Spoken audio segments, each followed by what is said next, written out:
Wow, this guy back in 2005, he blew the lid off of the chemtrail conspiracy. And he's an airline mechanic. He wrote up this description of the system that he found on numerous aircraft. Apparently at the time he was unaware of chemtrails. He had just found by accident, really, that there was a system that had been added to the planes that was nothing he had ever seen before.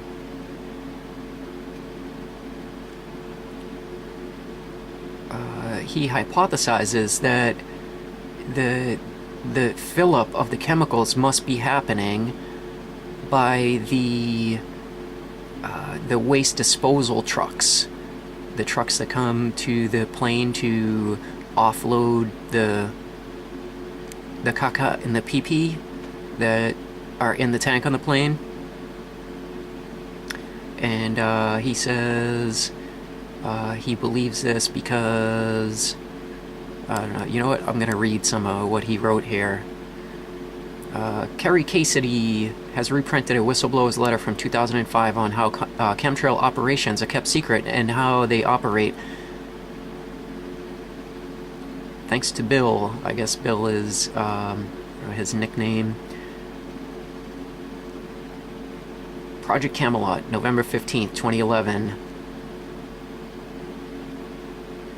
For reasons you will understand as you read this, I cannot divulge my identity. I am an aircraft mechanic for a major airline. I work at one of our maintenance bases located at a large airport. I have discovered some information that I think you will find important. First, I should tell you something about the pecking order among mechanics. It is important to my story and to the cause to which you have dedicated yourself.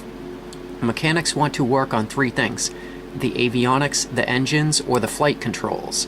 The mechanics that work on these systems are considered at the top of the pecking order. Next come the mechanics that work on the hydraulics and air conditioning systems. Then come the ones who work on the galley and other non-essential systems. But at the very bottom of the list are the mechanics that work on the waste disposal systems. No mechanic wants to work on the pumps, tanks, and pipes that are used to store the waste from the lavatories.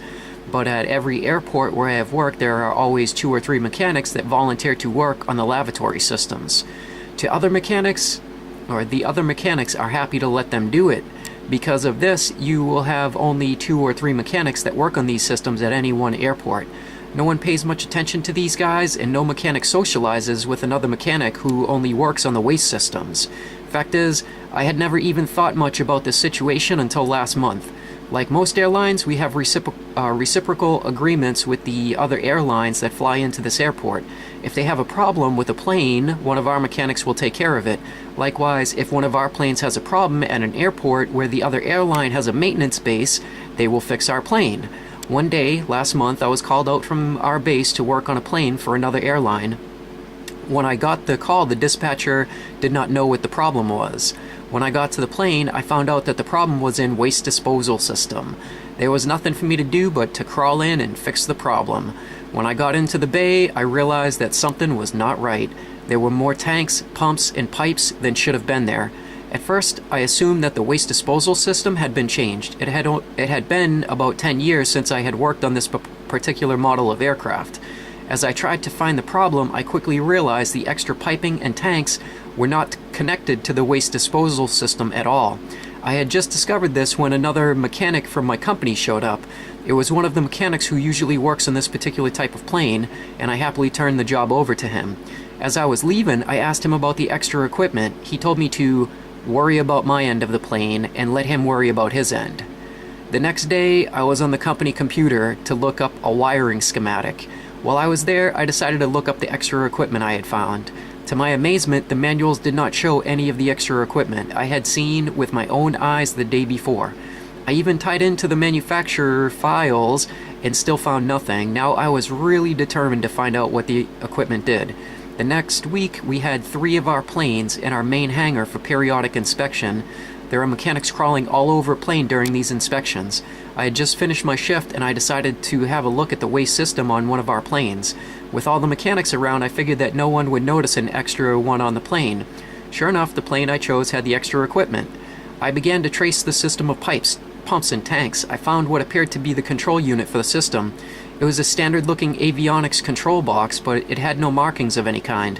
I could trace the control wires from the box to the pumps and valves, but there were no control circuits coming into the unit. The only wires coming into the unit was a power connection to the aircraft's main power bus. The system had one large tank and two smaller tanks. It was hard to tell in the cramped compartment, but it looked like the large tank could hold about 50 gallons. The tanks were connected to a fill-and drain valve that passed through the fuselage just behind the drain valve for the waste system. When I had a chance to look for this connection under the plane, I found it cunningly hidden behind a panel under the panel used to access the waste drain. I began to trace the piping from the pumps. These pipes led to a network of small pipes that ended in the trailing edges of the wings and horizontal stabilizers. If you look closely at the wings of a large airplane, you will see a set of wires about the size of your finger extending from the trailing edge of the wing surfaces. These are the static discharge wicks. They are used to dissipate the static electric charge that builds up on a plane in flight. I discovered that the pipes from this mystery system lead to every 1 out of 3 of these static discharge wicks. These wicks had been hollowed out to allow whatever flows through these pipes to be discharged through the fake wicks. It was a while I was on the wing that one of the managers spotted me. He ordered me out of the hangar, telling me that my shift was over and I had not been authorized any overtime. The next couple of days were very busy and I had no time to continue my investigation. Late one afternoon, 2 days after my discovery, I was called to replace an engine temperature sensor on a plane due to takeoff in 2 hours. I finished the job and turned in the paperwork. About 30 minutes later, I was paged to see the general manager. When I went in his office, I found that our union rep and 2 others who I did not know were waiting on me. He told me... 2 others he did not know. They were all waiting on him. He told me that a serious problem had been discovered. He said that I was being written up and suspended for turning in false paperwork. He handed me a disciplinary form stating that I had turned in false paperwork on the engine temperature sensor I had installed a few hours before. I was floored and began to protest. I told him that this was ridiculous and that I had done this work. We proceeded to the plane, which should have been in the air but was parked on our maintenance ramp. We opened the engine cowling and the union rep pulled the sensor. He checked the serial number and told everyone that it was the old instrument. We then went to the parts bay and went into the racks. The union rep checked my report and pulled from the rack a sealed box. He opened the box and pulled out the engine temperature sensor with the serial number of the one I had installed. I was told that I was suspended for a week without pay and to leave immediately. I sat at home the first day of my suspension wondering what the hell had happened to me. That evening, I received a phone call. The voice told me, "Now you know what happens to mechanics who poke around in things they shouldn't. The next time you start working on systems that are no concern of yours, you will lose your job. As it is, I'm feeling generous. I believe you'll be able to go back to work soon." Click. Again, I had to pick myself up from off the floor. As my mind raced, it was at this moment that I made the connection that what had happened to me must have been directly connected to my tracing the mysterious piping. The next morning, the general manager called me. He said that due to my past excellent employment record that the suspension had been reduced to 1 day and that I should report back to work immediately. The only thing I could think of was, what are they trying to hide and who are they? That day at work went by as if nothing had happened. None of the other mechanics mentioned the suspension, and my union rep told me not to talk about it.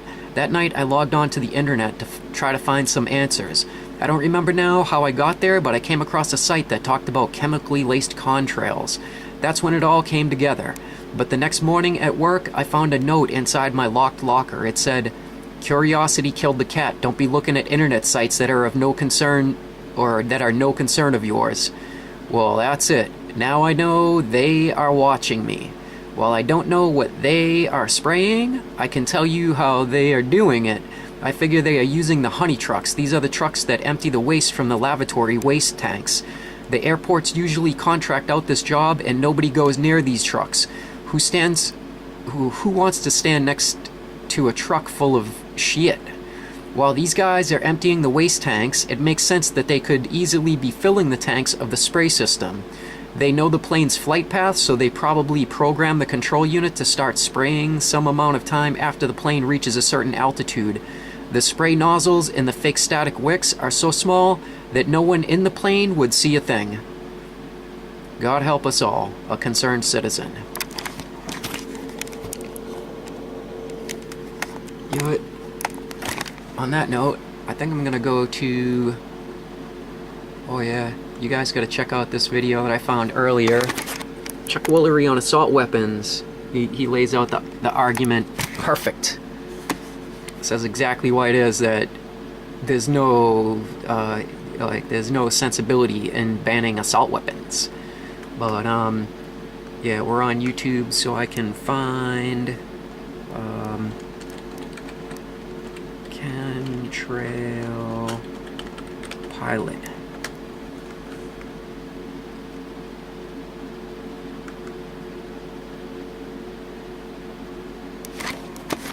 Chemtrail whistleblower pilot exposes video truth.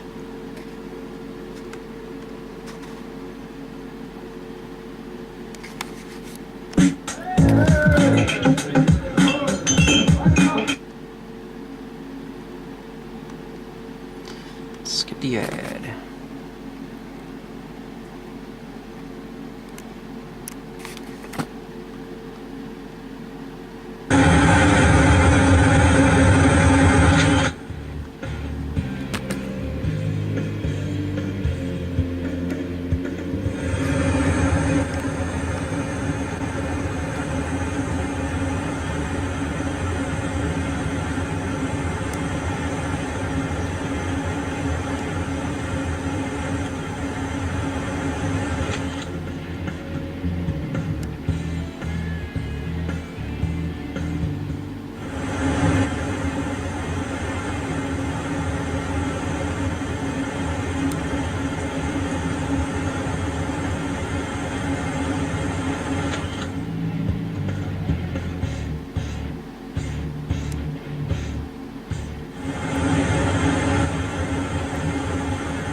Oh, damn, that's a nasty chemtrail. Look, listen, I gotta put this on YouTube. Video right now? Oh god, no video right now. It's like it's spraying out of the top of his wings. Don't video right now.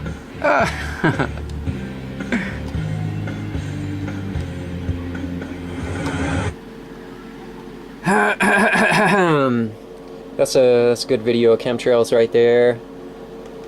There's like all kinds of videos, people talking about chemtrails, planes spraying chemtrails, chemtrails in the sky, obnoxious chemtrails.